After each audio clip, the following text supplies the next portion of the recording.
We are at the Crook Branch at Mantua Elementary School Stream Restoration. We are here because of a lot of erosion issues. The stream was experiencing over-widening, undercutting, trees were falling down left and right.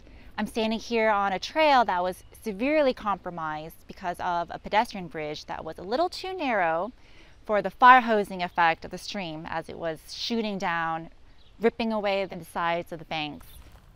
Ideally, we would utilize that floodplain. We would get that sinuosity as streams naturally are, let the water move with every curve it slows down. But because we're in between so many homes, we're very restricted on how we can move.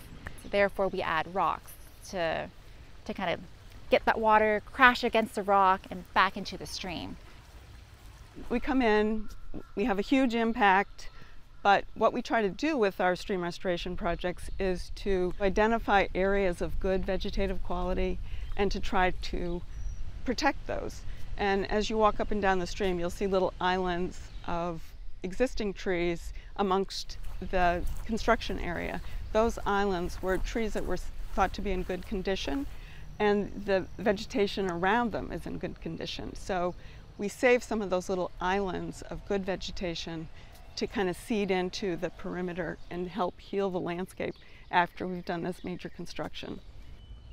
In addition to just stream restoration, the trail improvement, pedestrian bridge replacement, we did replace 2 sanitary lines while we're already in the area to up to code standards, and also replaced and protected a water line. So the utilities in this area are all protected, in addition to improving water quality, stabilizing the banks, and getting that ecological value.